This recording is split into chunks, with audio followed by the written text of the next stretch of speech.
सभी विभिन्न संकुल से आए हुए सभी अध्यापकों और छात्रों का स्वागत है। मैं सबसे पहले नोडल अधिकारी में अलका मैम से कहूँगा तो हमें कार्यक्रम शुरू करने की आज्ञा दें।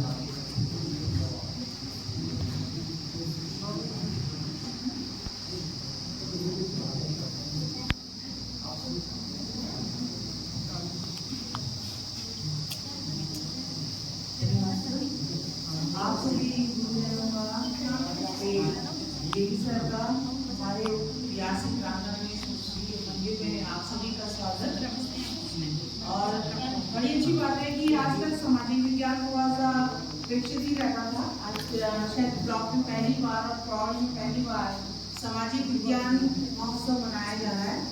सामाजिक विज्ञान एक ऐसा सब्जेक्ट है जिसमें बहुत सारे सब्जेक्टों का समावेश है और आगे आने वाली जो प्रतियोगिताएं हैं और आपका जो जीवन है उसमें सामाजिक विज्ञान एक महत्वपूर्ण भूमिका निभाता है, क्योंकि हम लोग समाज से जुड़े प्राणी हैं, सामाजिक प्राणी हैं।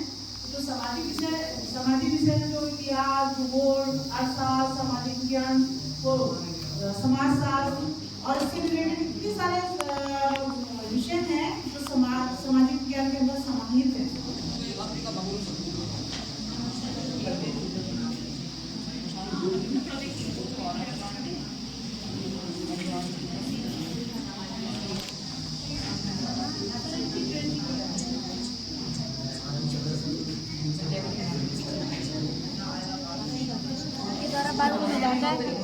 फिर यह संगम नदी से फिर वर्षण ओले के रूप में फिर नदी नालों से होकर फिर समुद्र में जाता है। जल में दो स्थितियों में पाया जाता है, भूमिगत जल और भारी जल। तो जैसे कि यहाँ भूमिगत जल है और भारी जल पानी डालते हैं जिससे कि पानी की अधिक बचत होती है और पेड़ों के जड़ के सामने से मृदा अपरदन को भी रोका जा सकता है।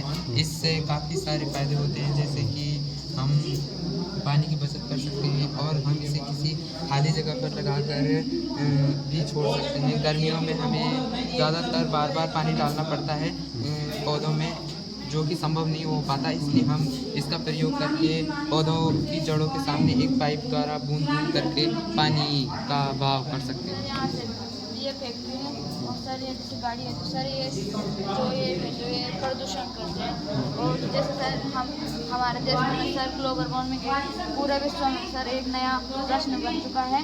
और सर ऐसे जैसे ग्लोबल वार्मिंग के कई उपाय हो सकते हैं, जैसे हमें वृक्षारोपण करना चाहिए और सतत विकास करनी चाहिए, सेब भागीदारी करनी चाहिए और सर ऐसे कई चीज़ें करनी चाहिए जिससे सर ग्लोबल वार्मिंग कम हो सकता है। और कुछ जैसे सर ये पेट्रोल या डीजल की गाड़ी सर इधर सर इलेक्ट्रिक जो नवीकरणीय संसाधन है, इधर जीवाश्म संसाधन है। जैसे ये डीजल या पेट्रोल से चलती है तो ये जीवाश्म ईंधन है और इधर ये इलेक्ट्रिक और ये बल्ब सूरज क्या होता है सर जो आकाश जो जब सर सूर्य के जो लोग शॉर्ट वेव रहते हैं वो सुबह के टाइम पृथ्वी पे आते हैं और शाम के जब रात हो जाती है तो दोबारा वो वापस नहीं जा पाते लॉन्ग वेव के कारण, क्योंकि जैसे CO2 जैसे गैसें जो हानिकारक गैसें हैं तो वो पृथ्वी में उनकी मात्रा ज़्यादा पृथ्वी में उनकी मात्रा बढ़ोतरी हो रही है। इस कारण से सर वहाँ यहाँ ग्लोबल वार्मिंग की ज़्यादा विशेषताएँ आ रही है। भूकंप जो पृथ्वी की 3 परतें हैं, भूपर्पटी, मेटल, क्रोड। जो मेटल है वह तरल पदार्थ है, जिससे कि पृथ्वी की जो छोटी बड़ी प्लेटें होती है वह तैरती है या दूर जाती है, जिसके रगड़ के कारण भूकंप की उत्पत्ति होती है। जो पृथ्वी के भूकंप की उत्पत्ति होती है वह भूकंप का अधिकेंद्र कहलाता है। वहीं से जो ठीक ऊपर भूकंप आता है वह भूकंप का अभिकेंद्र कहलाता है। हमारे देश भारत को 5 भूकंप के जोनों में बांटा गया है। जो उसमें हमारा राज्य उत्तराखंड है वह 4थे और 5वें भूकंप के जोन में आता है। तो जो हमारा उत्तराखंड है उसमें मुख्यतः दुर्गम क्षेत्रों पर इस प्रकार के मकान पाए जाते हैं, जो कि भारी भरकम पत्थरों एवं पटालों द्वारा निर्मित होते हैं। भूकंप मुख्यतः रात को आता है। इसमें अगर लोग सोते हैं तो अगर भूकंप आता है तो ये घर बहुत ही जल्दी टूट जाते हैं और इसमें भारी सामग्री होने के कारण जो इसमें लोग सो रहे होते हैं उनकी मृत्यु भी हो सकती है या उनके लिए हानिकारक हो सकता है। इसके अतिरिक्त जो शहरों में फैक्ट्रियां बिल्डिंग होती है वह हल्की सामग्री ईंट से बनी होती है, जो कि पत्थरों से हल्की होती है, और इसमें सरियों के द्वारा निर्मित पिलर भी लगे होते हैं जो 4-5 ग्रेटर के भूकंप को झेलने में सक्षम होते हैं और लचीलेपन के कारण बिल्डिंग को संभाल लेते हैं। इसके अतिरिक्त जब 7-8 ग्रेटर का भूकंप आता है तो ये बिल्डिंगें भी उस भूकंप को झेलने में सक्षम नहीं हो पाती हैं। तो जो जापान ने न्यू टेक्नोलॉजी का प्रयोग किया है वह है मूवेबल हाउस। जो ये न्यू हाउस बनाए जापान में टेक्नोलॉजी है, इसमें नीचे मोमेंटम सिस्टम लगे होते हैं जो कि भूकंप के कितनी भी तीव्रता होने के कारण भी अपनी जगह पे मूव करने लगते हैं। और ये एक तो हल्की सामग्री से बने होते हैं जिसमें कि बहुत ही ज़्यादा खतरा नहीं होता है। इसके अतिरिक्त इसमें पिलर भी लगे होते हैं जो कि इस मकान बिल्डिंगों की लचीलेपन के लिए बहुत ही अच्छी सामग्री होती है। इसके अतिरिक्त इसका जो हार्ड बेस होता है उसमें जो मोमेंटम सिस्टम लगे होते हैं वे तीव्रता वाले भूकंप को झेलने में भी बहुत अच्छे से सक्षम होती हैं। सर ये मेरा मॉडल है जो पारिस्थितिक परिवर्तन से संबंधित है। सर इसमें दर्शाया गया है कि मानव कितने प्रकार के प्रदूषण फैला रहे हैं। सर इसमें सर्वप्रथम दर्शाया गया है कि फैक्ट्रियों व वाहनों से निकलने वाला धुआं कैसे आगे चल के ग्रीन हाउस गैसों का निर्माण करता है, जिससे लगातार पृथ्वी का तापमान बढ़ता जा रहा है, जिससे हमारे ग्लेशियर पिघल रहे हैं।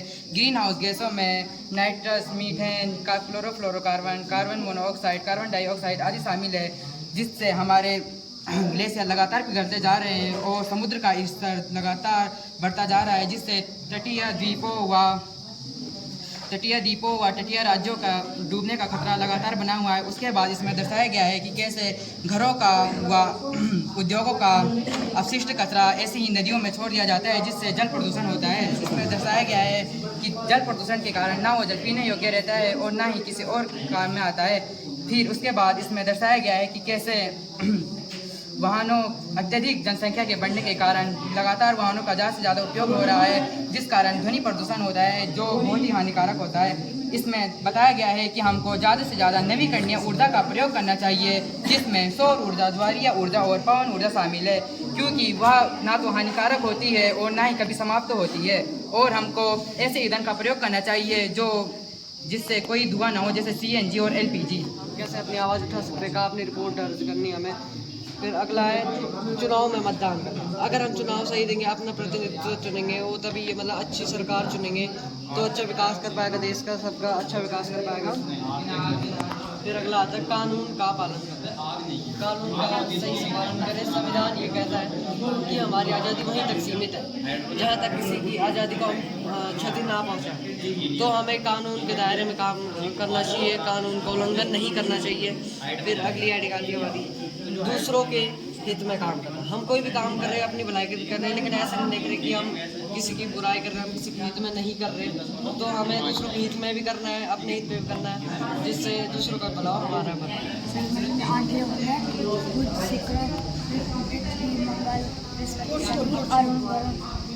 इसमें से सबसे बड़ा ग्रह बृहस्पति और सबसे छोटा है बुध और सबसे गर्म ग्रह है शुक्र। और इसमें से सूर्य क्या है? सूर्य एक तारा है। ऐसे ही भूमिगत जो जल होता है वहाँ से बाहर लगातार निकल रहा है, तो उसको जो है बढ़ाने के लिए क्या करेंगे, क्या क्या कर सकते हैं, क्या उपाय कर सकते हैं?